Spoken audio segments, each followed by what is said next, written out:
আমরা দীর্ঘদিন ধরে লক্ষ্য করেছি যে একদিকে ব্যারেজ থেকে মালিয়াড়া যাওয়ার ভায়া মেটালি যে রাস্তা, সেই রাস্তা ভগ্নপ্রায় হয়েছে প্রতিদিন। আর সব থেকে গুরুত্বপূর্ণ, জেলার সঙ্গে জেলার যোগাযোগ, রাজ্যের সঙ্গে রাজ্যের যোগাযোগ, এবং হাজার হাজার বাস, ট্রাক, লরি এবং তার সঙ্গে হচ্ছে টোটো, অটো, সাইকেল, মোটরসাইকেলে করে হাজার হাজার মানুষ প্রতিদিন যাতায়াত করে এই দুর্গাপুর ব্যারেজ দিয়ে। সেই ব্যারেজের রাস্তা এমনভাবে ভেঙেছে যে প্রতিদিন দুর্ঘটনা ঘটছে, মানুষ অসহায় হয়ে পড়েছে এই রাস্তা নিয়ে। আমরা নির্বাচনের আগে অবরোধ করেছিলাম মালিয়াড়াতে, মালিয়াড়ার রাস্তা এবং ব্যারেজের রাস্তাকে সারাই করতে হবে।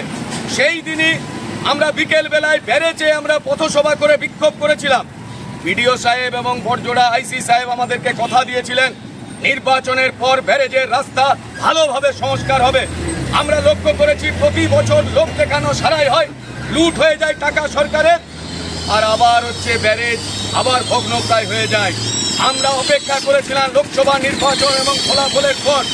গত পরশুদিন বড়জোড়ার বিডিওর কাছে আমরা আবেদন করি, আমরা হুঁশিয়ারি দিই সিপিআইএমের পক্ষ থেকে যে 3 দিনের মধ্যে যদি আমাদের কাজ না হয় তাহলে আমরা রাস্তা আটকে দিয়ে মানুষকে সাথে নিয়ে আন্দোলনে নামতে বাধ্য হব।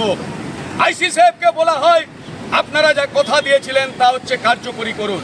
ওনারা বলেছিলেন আমরা 3 দিনের মধ্যে কি কথা হচ্ছে, কি সিদ্ধান্ত হচ্ছে আপনাদের জানাচ্ছি। পরশু দিনই রাত্রেবেলায় আমাদেরকে মেসেজ পাঠানো হয় যে রবিবার অর্থাৎ আজ এবং আগামীকাল রাত্রে থেকে এই ব্যারেজের সংস্কারের কাজ হবে।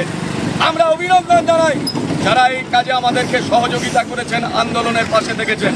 কিন্তু আমরা আজকে পৌরসভার মধ্য দিয়ে জানান দিয়েছি কেবলমাত্র সংস্কারের সিদ্ধান্ত কার্যকর করলে হবে না, সংস্কারকে ভালোভাবে করতে হবে, রাস্তা সারাই করতে হবে, মেটালির রাস্তাকে আবার সারাই করতে হবে।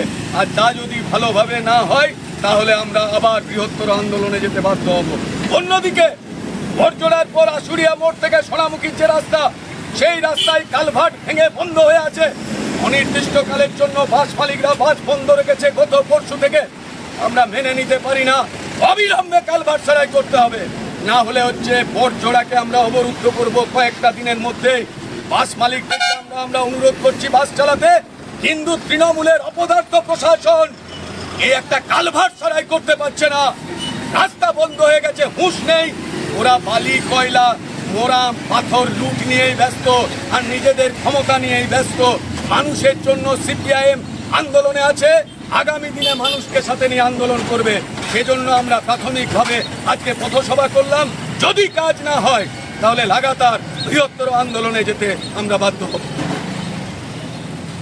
ইনকিলাব জিন্দাবাদ, সিপিআইএম জিন্দাবাদ।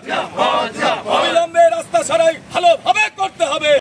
সমর্থক, দরদি সাধারণ মানুষ যারা আমাদের এই আন্দোলনকে সমর্থন করছেন দীর্ঘদিন ধরে, তাদের প্রত্যেককেই আমি ভারতের কমিউনিস্ট পার্টি মার্ক্সবাদী বড়জোড়া এরিয়া কমিটির পক্ষ থেকে শ্রদ্ধা, অভিনন্দন এবং ধন্যবাদ জানাই। আপনারা জানেন যে কিছুদিন আগেই দেশে সাধারণ লোকসভা নির্বাচন অনুষ্ঠিত হয়েছে। নির্বাচন আসবে যাবে, কিন্তু সাধারণ মানুষের দৈনন্দিন সমস্যা নিয়ে আমরা যারা বামপন্থী আন্দোলন করি, আমরা যারা সিপিআইএম এর কর্মী হিসেবে কাজ করি প্রতিদিন, তারা নির্বাচন নিয়েই কেবলমাত্র থাকি না, প্রতিটা 3 বছরের সাধারণ মানুষের জন্ম থেকে মৃত্যু পর্যন্ত আমরা সাধারণ মানুষের পাশে থাকার চেষ্টা করি।